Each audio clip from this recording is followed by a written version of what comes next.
be on this side of the view. Excited ako. Matagal ko na rin kasing gustong magkaroon.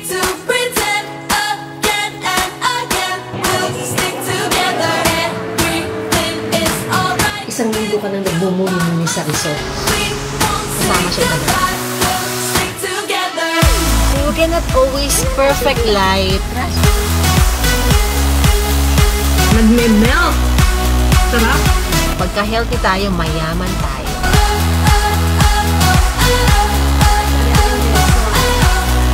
Paano nyo lang ako mag-ride? Diyan lang kayo. Tingin-tingin ka. Ha? Tingin mo, mami? Hello! Hi guys! It's past 1 AM and hindi pa kami nagla-lunch.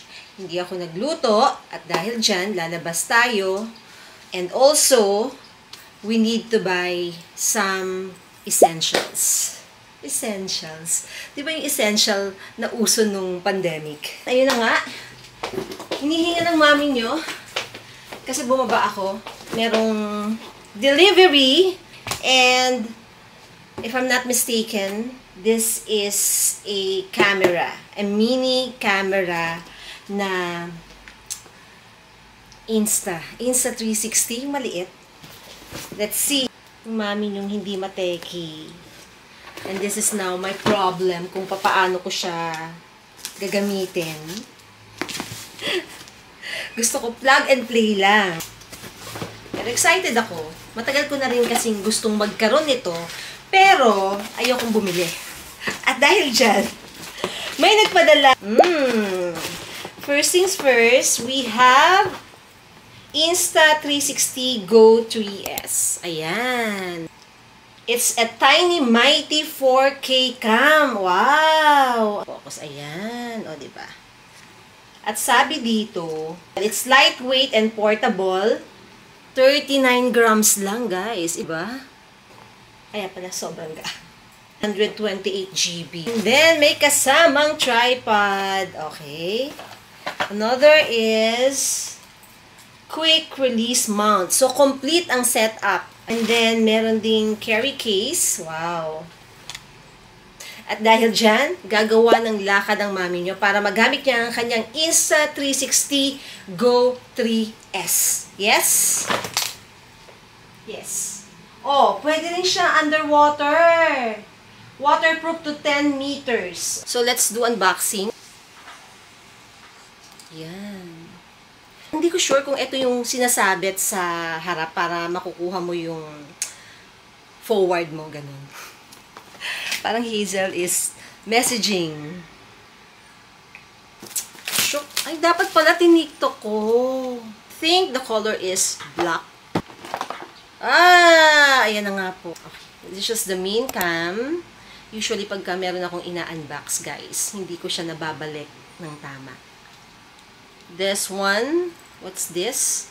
Yan, namamagnet. Accessories. Kailangan ko pa siyang aralin. And this, again, mukhang namamagnet din. This. Ayun. At dahil dyan, kailangan natin iganon. Ayan, diba? Hindi mapasok. Kailangan ko pa siyang pag-aralan para magamit natin sa ating next trip. Yan.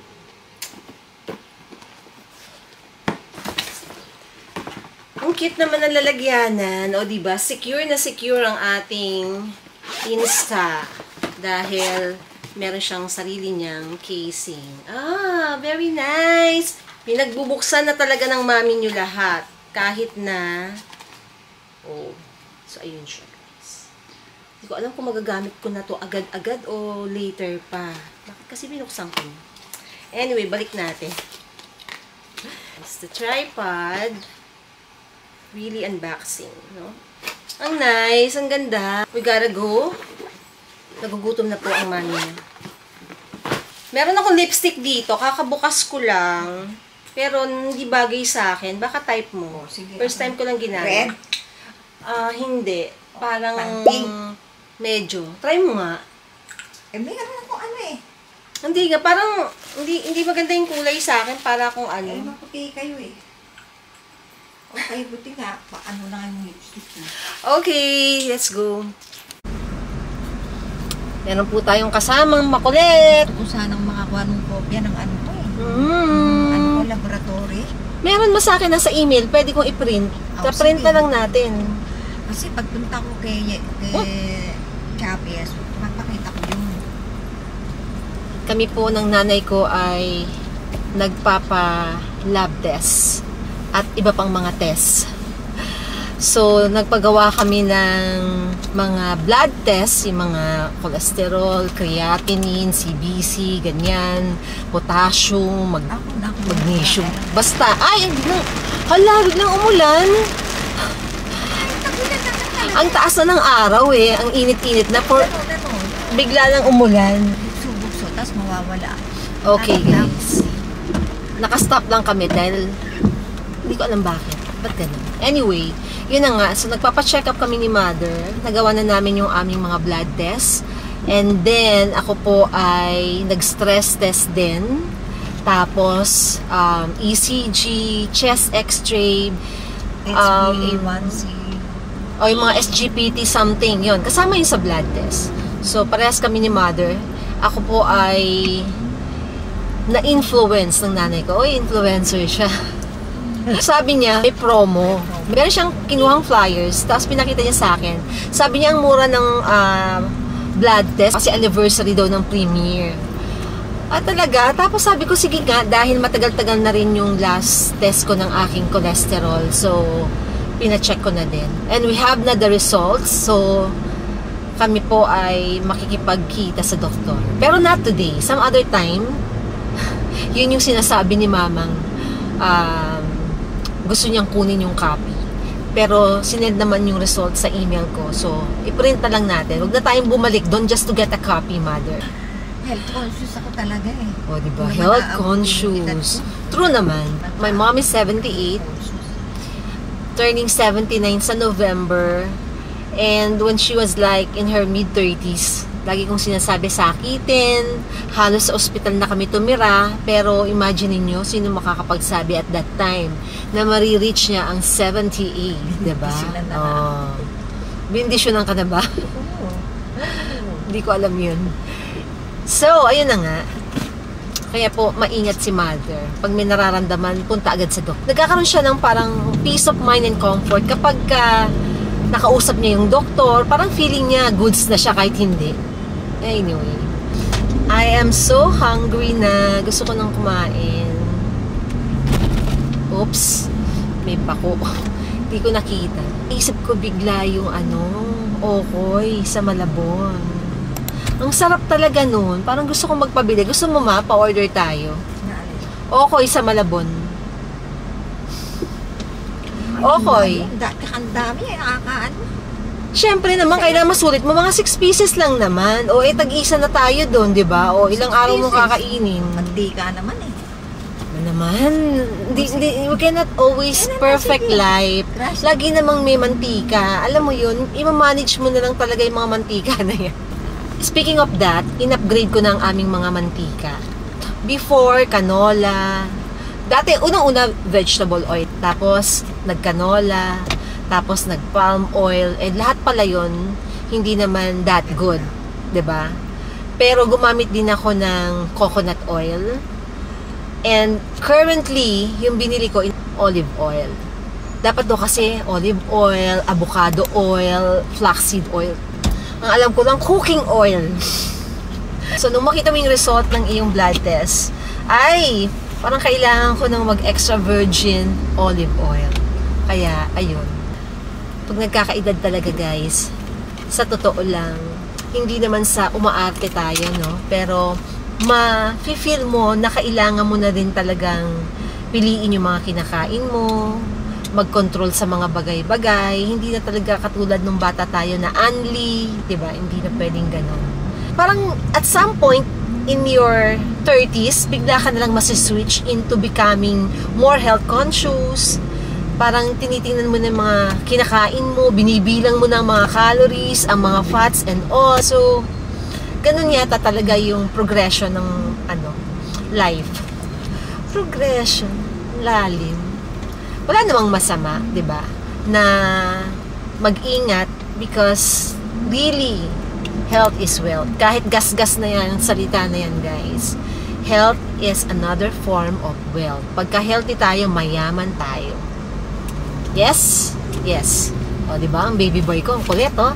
Ano ba? Ha? Kulit-kulit, ha? Malapit na kitang ipamigay, oh. Doon, oh, doon, oh. Gusto mo doon? Kasama siya talaga. Kahit na minsan, naaabala ako, nahirapan akong bitbitin, pero isinasama ko pa din kasi gusto ko din siyang makapasyal. Hindi na naman tayo tatanggapin sa kainan niya. Ay, oo. Dahil dyan. Madalas hindi kami tinatanggap. O kaya madalas, guys, sa labas kami.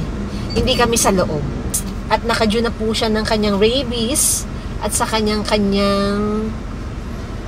anti-fleas. Schedule natin yan next week. Okay? Okay, baby bubut? Baby bubut ko to. O, diba? Tapang, oh. Nakakita lang, oh. Tumatahol na. Galit siya talaga yun. Tapang to.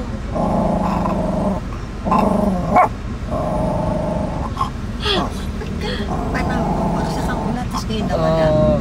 Friend siya, friend.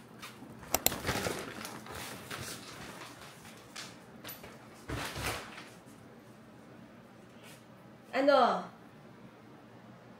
Lagi ka na nakasunod sa mami mo, ha? Usog ka dyan. Oh, dyan ang bag ni mami. Okay. Hi guys. We are back home. Mabilis lang kami.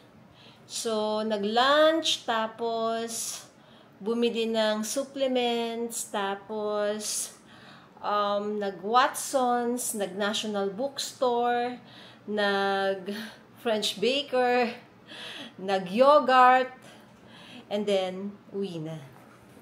Grabe ang traffic. Even on a Wednesday, papunta traffic, pabalik traffic. Hindi ko alam bakit. Parang Sabado siya. Anyway, guys, I wanna eat cause I'm gutom na. Well, nag-lunch kami sa SM, pero gutom na ako. Maaga pa for dinner. It's just 5 o'clock. Tinapay tayo. Merong bagong variant si French Baker na masarap. Okay, this is sweet pandesal. Ito yung sinasabi ko. This is pork asado plaster. Bago nila, and this is our second time to buy, and it's really good. Yummers. Tapos, bumili din ako ng eto, hindi ko pa natitikman. First time. Cheese Parisian. O, diba? Mukhang okay. Pero mas bet ko to. So, yan po ang mga bread. Kainin natin. Anong gusto mong, meriendahin? Girl, what do you like? Gusto mo yung parang ensaymada? Mamaya na. Ako, gusto ko na kumain. Mahilig ako sa bread na hindi dense. Ayoko nang masyadong siksik. Kagandahan kasi sa French Baker, everyday, bagong luto. Ipag ko muna.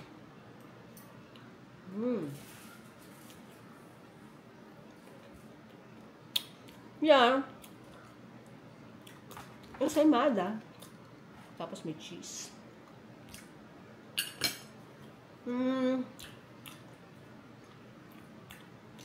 Parisian cheese ang tawag nila. Well, the truth is, kaya ko gustong lumabas apart from magla-lunch is gusto kong bumili ng supplements. Dahil yung result pa din ng aking blood test, still, cholesterol is high. Walang nababago. Only because wala naman akong binabago sa lifestyle. Parang continuous lang, di ba? Parang walang drastic na effort para magkaroon ng drastic na change. At dahil dyan, alam mo yung isang linggo ka nang nagmumuni-muni sa result ng iyong test at hindi pa ako bumabalik sa doktor. Pero i-schedule ko siya next week. Instead, parang ito yung pampalubag loob na uminom ng supplements. Yun na nga. And so, I bought here, first item is I got omega-3. So, omega-3 is good for the heart. At saka nakaka-help to makapagpababa ng cholesterol. Once daily, para once a day lang ako iinom.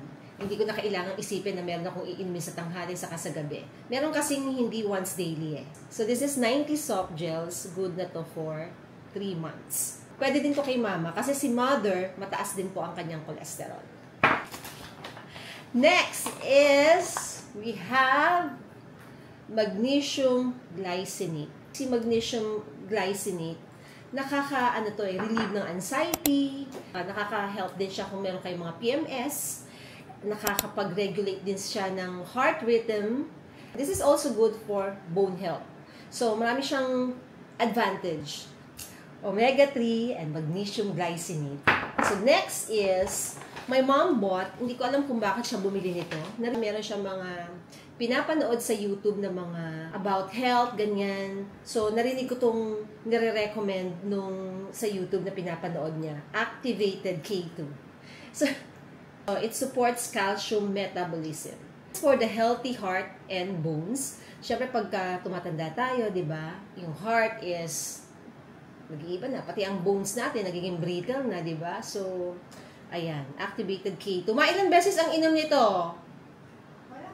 Ito. 1 capsule or as prescribed by your health professional. Yan. Last but not the least, naubos na rin po ang aking collagen, so I got this one. Yung collagen brand ko, guys, Neocell. No, iniikot-ikot ko lang, minsan iba-iba, pero Neocell pa din. So, my last was, eto. This is my last. Ito yung ngayon kong bagong bili. Ayan, bus na. Basta nakalagay collagen, it's good to me. Iniinom 3 capsules per day. So, minsan, sabay-sabay ko iniinom. Minsan, isa sa umaga, isa sa tanghali, isa sa gabi, ganun. Ayan. And meron din akong powder. Tumigas na. Kasi hindi ko masyadong nagagamit. Ito naman, i-add mo siya into any drinks. And it has cranberry flavor. So, mas okay siyang isama sa mga parang fruity na drink. As compared to coffee or tea, medyo off siya. Ayan po ang mga maintenance ng mami niyo. Si omega-3. Ganito guys. Ang laki nga. Oh, diba?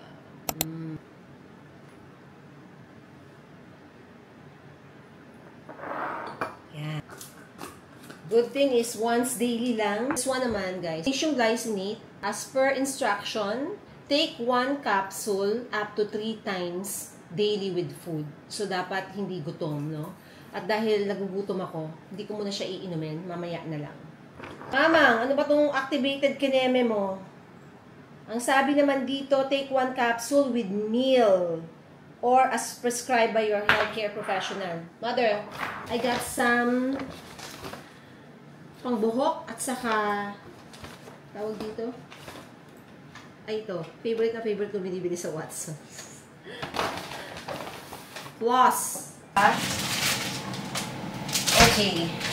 So, meron pong nagpadala sa atin ng beef wagyu. And siya po yung maming nakilala ko sa Vloggers United. Meron po silang store. And gusto niyang matikman ko.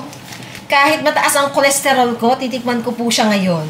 Diba? Hindi magpapapigil ang mami niyo. Well, alam naman nating masarap po ang wagyu, ano?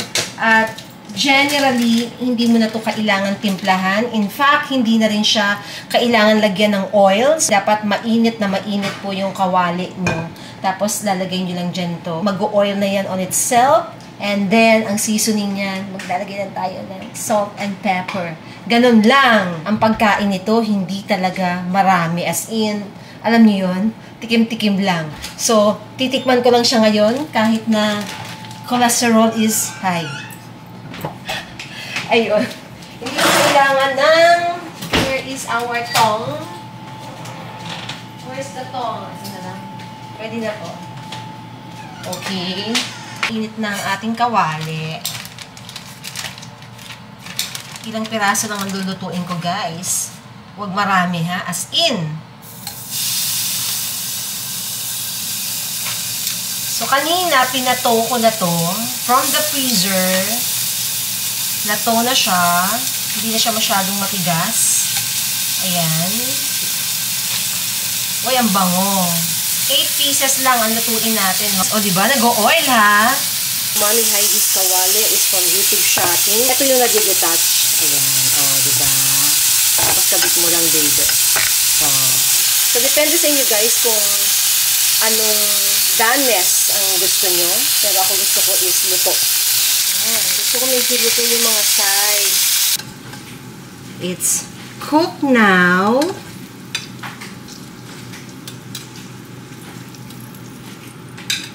Eight pieces.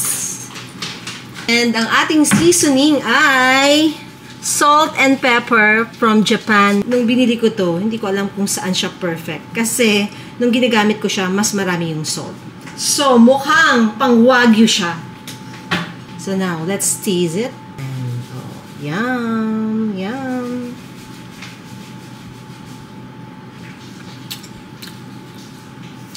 Nagme-melt. Sarap.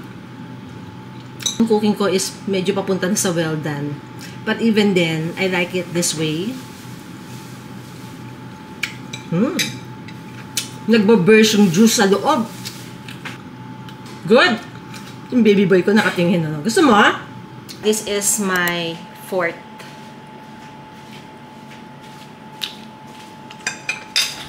Meron na siyang paggagamitan, di ba? Hindi siya nauubos eh. Ang dami pa eh. Konti lang nababawas nito. Kasi every time gagamitin ko siya sa mga kailangan kung may pepper, mas mataas yung salt kesa sa pepper. So, perfect siya sa wagyu. Yun pala yun. Sarap, ma. Tikman mo. Very, very good. Yummers. Yung nanay ko, konting galaw lang, napapagod na agad. Samantalang, ang bilis lang natin sa SM. 2 oras lang tayo, ma. Or even less. Sarap din ito. Tinatamad lang akong i-prepare, pero looks good. Instant bubble tea, di ba? DIY your bubble tea at home. Some other time.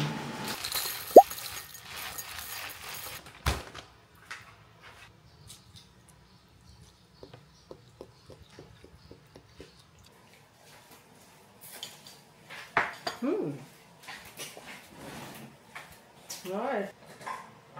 So, this is a new brand. Well, first time ko lang na-try. So, bago sa akin. Pero baka hindi naman to bago talaga. And this is made in Ireland. Nice naman. Masarap. So, it has raisin. It has almonds. Okay! So, I am going to use na my new camera, which I got from the ship. Magpapalit ako ng lens kasi meron tayong work trip. So this one, it's the Sony CV-E10. Ayan.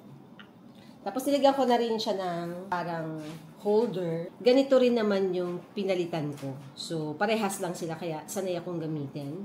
But then, let's change yung lens. Kasi ito, mas wide yung lens niya para mas wide yung coverage. Sabi sa akin ng isang professional, pagka magtatanggal daw ng lens ng camera, dapat nakaganyan. Kasi parang hindi yata pwedeng mahanginan. Parang ganyan. So, tignan natin. Yun. O, diba? Ganyan ba yun? Oh my God, hindi ko pa pala natanggal yung takip. Mare. Ano ba yan? Kakasalan yan, guys. Yun. Pag nag-click na, it's done. So, mas wider yung ating lens. It's 1.8 by 11. From 16 to 50. Ito naman, guys. Medyo matagal na to. Hindi ko lang din ginagamit. So, kakasan natin dito. Para meron tayong tripod. Ay, ba't ayaw? Ay, ba't hindi ako marunong? Yung mami yung hindi marunong gumamit. Dito lang yata siya iniikot. Ay, mamove. Nakakahiya naman po ako. I'll put it here. Yes. Yan. Naghahandaan ng trip to Jerusalem. Tapos, paano kaya ito ma-adjust? I still have to figure it out kung paano siya ginagamit. Basta ayan na siya ngayon. Pag-gadget nyo, iniingatan nyo. Kasi mahal yung investment dito, di ba? Tapos hindi mo naman agad-agad papalitan. Kailangan mo munang ma-ROI, no? So, kailangan ingatan. Dahil dyan, ako po ay magre-ready na dahil ako ay may event. See you later. So, this is now the look. Kanina, pale ang mami nyo ng makeup. Very light lang naman. Malayo pala ang pupuntahan ko kesa sa MOA. Pero, doon lang to sa area. Kaya lang iba pala yung pinapa-exit sa akin. Sa Ayala Malls, Manila Bay ako. Pero ang exit ko is sa Naiya X. Sanay ako sa Buendia. Tapos doon na lang ako iikot. Pero ito, bakit kaya Naiya X? Parang mas gusto ko na lang mag-Buendia, tapos doon na lang ako iikot. Kaya yun. I mean, like, may daan naman siguro, no? Kasi connected naman yan. Baka kasi mas mapalayo ako or what. Nakakalito kasi pag Naiya X, minsan hindi ko malaman kung saan ako pupunta. Doon baka mapunta ako sa airport. So, I will be going to a friend's opening ng kanyang restaurant. Siyempre, pag may mga kaibigan tayo, we support them. Pero, at this early, inviting you guys to come and see Casa Reyes at Ayala Malls, Manila Bay. Sa second floor sila. This is elevated Filipino food.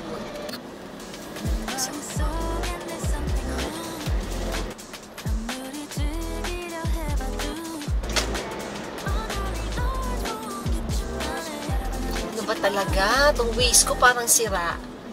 Nakakalito siya. Hindi ko alam kung saan ako dinadala. Nawala na yung Skyway. And guess what, guys? Na-miss ko yung Skyway. Hindi ko alam bakit. Tama naman, parang umakyat na ako. Nag-entry na ako sa Skyway. Nakita ko na siya eh. Ba't ganun? Tapos bigla siyang nawala. Bigla akong hindi nawala na sa Skyway. Parang ako nabudol. Ganun. Asan na ako ngayon? Bonifacio Avenue. Minsan, ayoko na talagang nagtatry ng iba. Kung saan na lang ako sanay. Kasi, pag hindi ko nga kabisado, minsan nadadali ako. Kung na-miss ko man sana yung entry point nung isa, yung susunod na entry point, doon ako papasok. Anyways, parang parehas lang naman din yung time na pagdating ko versus Skyway, no? Kaya mo na nga, nandito na ako eh, kaysa naman bumalik-balik pa ako. Okay guys, pero sa true lang, kung ako ay nag-Skyway, tapos Naiya X, malayo yun eh. Parang iniikot mo siya. Mas malapit actually dito. Pagkatapos, diba, hindi pa ako magbabayad ng toll fee. Sometimes, yung mga pagkakamali mo sa life brings you to a better scenario. Kumbaga, not too bad, diba? Hindi ako magbabayad ng toll fee, hindi ako malulula sa Skyway, parehas lang naman din yung arrival ko. So, ako po ay pinapakaliwa dito sa Dimasalang, ang road na hindi ko kabisado. Hindi ko to dinadaanan. Mas sanay ako sa EDSA at saka sa C5. Mga sa loob ng Manila, not my route. Samahan nyo na lang ako mag-drive. Diyan lang kayo. Kwentuhan tayo. 12 kilometers more. We are passing along Alfonso Mendoza Bridge ba to? Anong bridge to? Bridge over traveled water. Ano itong nakikita ko? Maria Clara Street. Why? Ang ganda pala ng itsura ng Manila. So tuwa ako with the look of Manila. This is our old Manila. So we are currently in sa mga ways natin. Onglaan. Okay. Pa Alfonso Mendoza tayo. Tapos, Quezon Boulevard. Liliko sa Quezon Bridge. Magpapadre Burgos at Magrorojas Boulevard. Dire-diretso na. Ayan. Ito palang Quezon Bridge is somewhere dito pa recto. Nakita ko yung FEU on my left side. Pagkatapos, nag-cross tayo ng recto. Tapos, ito po, Raon.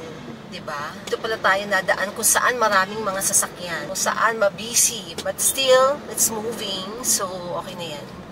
Okay, guys. So, yung left na yan is Quiapo Church. Natuwa ko talaga sa aking route ngayong araw na to. Matagal na akong hindi nakakadaan sa mga to. At least na-revisit ko. So, nakapag-tour kayo ngayon ng Manila. Unexpected Manila tour. Diba? O, yung gilid na yan, dati yan Metropolitan Theater. So guys, on my left side is National Museum. Diba ang ganda? May Philippine flags pa, diba? Tutuwa ako sa mga dinadaanan natin. Lapit na po tayong mag-Rojas Boulevard. Magta-turn left ako dito sa Rojas Boulevard. And currently I'm seeing Manila Hotel. Napaka-old na ng Manila Hotel, ano? Hindi na nila ni-refurbish or ni-renovate. Still this green and white color combination. Tagal na nito, ganito na siya before. Passing through Rojas Boulevard.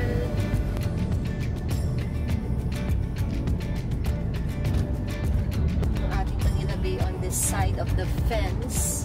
This is, I don't know, Pedsing. You know what is Pedsing? Pedestrian crossing for short. Parañaque Integrated Terminals. Yan na po ang Ayala Malls, Manila Bay. Okay. Alam niyo ba, nung napuntahan ko tong mall na to, halos sarado pa. Iilan pa lang yung bukas. Ngayon lang uli ako nakabalik. Ganda. Napakalaki. Ang gaganda ng mga malls natin. Hindi magpapatalo sa ibang bansa.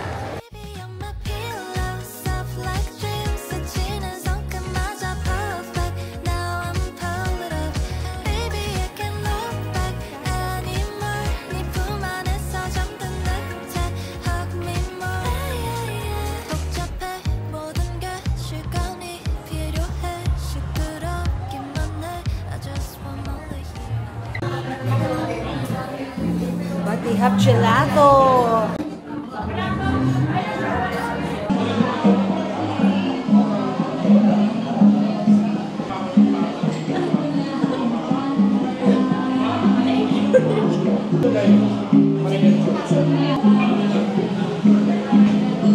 Crispy pata.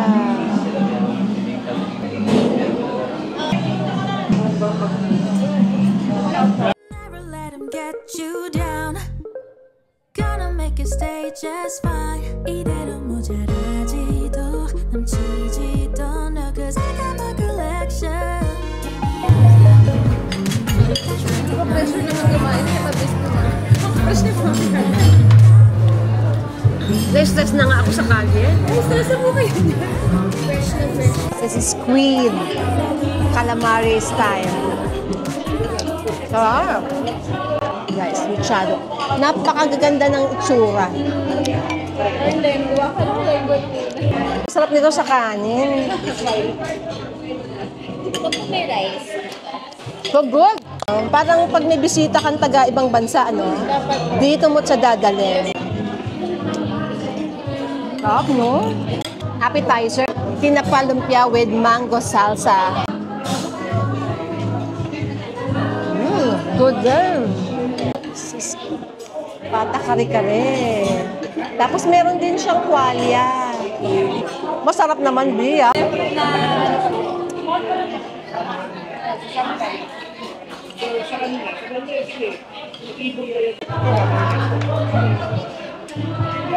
So, kamusta?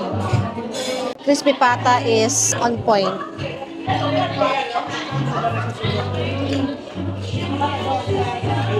Sarap. At yung branches nila, guys. Pinoy na Pinoy. Mga kababayan natin sa Amerika, pag uwi nyo po dito po kayo kumain. Lahat ng cravings nyo satisfied. I have 2 drinks sa gugulaman. Sarap. Sa ube gelato, may grated cheese siyang nakahalo sa loob. Second dessert is bibingka cheesecake.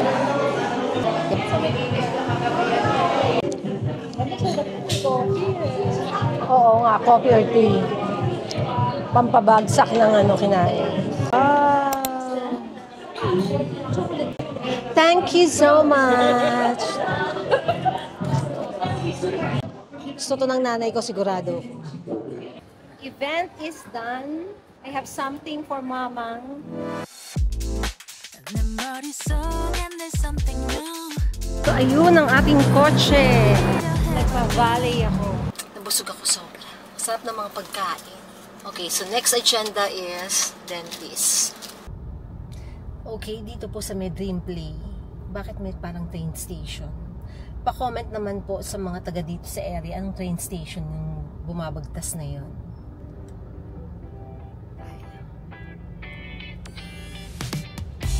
Okay, that's Apostol. Ano ang kanilang clinic ngayon? Si Dr. Jonas. Here na me. Matraffic guys ha. Traffic on this Tuesday. Hello! Hindi na tanggal? Yung temporary? Pwede mo? Hindi. Matatagal ba siya dapat? Hindi naman. Sometimes. Parang ano, hindi naman. Okay naman. Okay. Sometimes hindi siya natatanggal. May Sometimes Bakit yung pandikit ba dyan hindi pa permanent hindi. talaga? Temporary naman. So kung kuya nag-crack, natanggal. Pas talagang ano yun? Normal talaga yan. Hindi yan. Hindi naman. Saka parang alalayan ko din. Parang feeling ko hindi pa siya real. Ganun.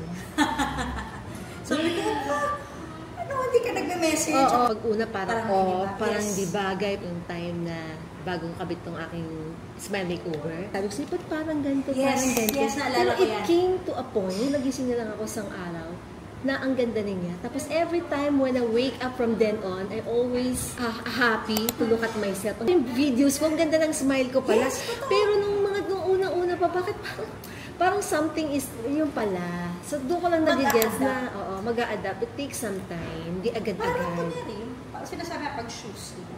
Oo. Parang diba? ang sikip. Ang sikip. Parang hindi ka pa sanay. Napakalaki ng clinic. Diba? Guys, they have refreshments. Diba? Mahilig sa mga kape dyan. Oh. Service is deluxe. Meron pa akong katubig. Tama-tama. I'm always happy to be back dito sa Apostol. Napakaganda ng service. Very professional. Pero sa totoo lang, excellent talaga. Nakakatuwa lang na you build relationship with your brands. No? Ang pagbabalik. Burning na po muna kayo. Alisin ko lang po yung pepper. Sakit yan, Doc. Makikipaglaban tayo, Doc. Floss. Every night mag-floss. Akala ko lumuluwag yung ngipin pagka ganun. Okay, yan na, meron kayong lesson. Flossing is part of, hygiene na rin ng ngipin. That's kasi nga daw, yung pagtutoothbrush, hindi naman na aabot ng bristles, yung really mga sides, lalo na pag nasa loob. Done na on my permanent kineso. Naninibago ko. Parang nararamdaman ko yung aking veneer. So, eto na yung aking permanent. Eto siya. Isa lang yung pinalitan, isa lang yung natanggal. So, ito yan. Yan. Hindi ko alam yung pangalan niya. May mga pangalan yung ngipin natin, di ba? Sinabit na siya ngayon permanently. So, ang point is, parang naputol na siya, kaya natanggal na yung crown. And ang naging recourse is, nagkabit sila ng parang bridge, which is made of ceramics daw. So, parang naglagay sila ng tungkod, parang gano'n ang understanding ko, nakakakapitan ng bagong ngipin na inilagay. So, if ever dumating yung time na masisira siya uli, ang assumption doon, matatanggal na, nabali na yung pinaka-bridge na nilagay. Rad, parang gano'n eh. So, the next recourse will be implant na. So, mangyayari noon dahil wala na yung ngipin, pero yung root ng ngipin, nandoon pa, o-operahan ka, tatanggalin yung ngipin, tapos yung implant, maglalagay ng screw, tapos saka lalagay yung bagong mong ngipin. I would say, pinakamaganda na alternative or recourse, no? Pero kung walang budget at matipid, mangyayari dyan is parang fixed bridge. Dito ikakapit sa isa, yung isa. Kumbaga, magkadikit yung dalawang ngipin dito. Depende sa budget, depende din sa gusto nyong mangyari. So, kung ano po yung suggestion ng expert, ng dentist natin, might as well, yun yung i-follow natin. Mas alam nila yung tama, yung dapat. Ayun. So, at dahil dyan, uuwi na po tayo. Ang ganda ng Makati. Nakakamiss yung mga mukhang corporate na ganito, di ba? Mga offices, high-rise buildings, a lot of restaurants. I remember the old days. Nag-office din ako dito sa Makati, ha? Sa may Ayala, yung aming office sa Pfizer. Tapos sa may Chino Roses, yung office naman namin sa Wyatt. Galing po ako ng Parma. Sa mga hindi pa nakakaalam. I'm here sa may Makati Medical Center, and in front of me is this Amorsolo Street. Banda ro ng konti, sa may Chino Roses, merong masarap na, actually hindi Chino Roses, Makati Cinema Square area, may masarap na Japanese resto. Well, I've tried eating there once. Sobrang sarap ng lahat. Gusto ko sanang kumain ngayon para ma-share ko sa inyo yung place. Pero busog ako sa totoo lang. Kasi galing nga tayo, di ba, sa kainan. So, nandito ako ngayon sa Chino Roses Avenue. May stoplight na yan. Yung Fernando Street na yan, on the left side. Nandiyan yung masasarap na Japanese restaurant na sinasabi ko. Yung maraming kulay na yon, doon. The time is 6:20 in the evening. Nagtatakip silim, maliwanag pa, pero malapit ang magdilim. Traffic sa Quezon Ave, as always, lagi namang ganun. And doon ako natagalan. Maraming sasakyan today. Hindi naman totally traffic sa lahat ng areas, especially nung papunta ako maluwag. Sometimes, yung mga bagay na hindi nangyari is in fact a blessing in disguise, di ba? Katulad ng nangyari sa akin kanina, di ba? I miss the entry point ng Skyway. Alam ko lang hindi magiging okay, pero much better pala. Ang conclusion, let's just trust the process. No? Huwag tayong agad-agad magpanghinaan ng loob, mawala ng pag-asa, malugmok, ganyan, or magalit kay Lord, or basta lahat ng nega, huwag maging ganon. Let's always be positive, diba? Lagi nating tingnan yung mga bagay on the bright side. At dahil dyan, close ko na ang vlog. Ano kayang niluto ng nanay ko? Sana nagluto naman. May time ako, guys. Gusto ko ako nagluluto. Pero minsan kasi talagang wala eh. Kaya umaasa ako kay mama. Ang smile niya, ganting. Anong dala mo? Tala ko. Meron naman akong dala sa kanya. Dala ko pala ay walang iba kung hindi ube jam. Favorite lang. My favorite. Bango. Alam mo yung, naamoy ko yung ube na may kasamang gatas. Mapatikim nga, tikman natin. Casa Reyes Bistro Filipino. Kung kayo po ay naghahanap ng elevated Filipino cuisine, meron kayong mga bisita from other country na gusto nyong i-treat ng ating cuisine, hindi nyo na kailangan mag-isip. Casa Reyes is the place. Hindi lang naman mga taga-ibang bansa na gusto nyong pakain. Kayo din, kung gusto nyong kumain ng masarap na Pinoy food. Sarap. Best bibingka cheesecake. Ito guys, melts in your mouth. Lagay ko muna sa rep. Tapos mamaya, pag dinner natin, tikman natin. Anywhere and anytime.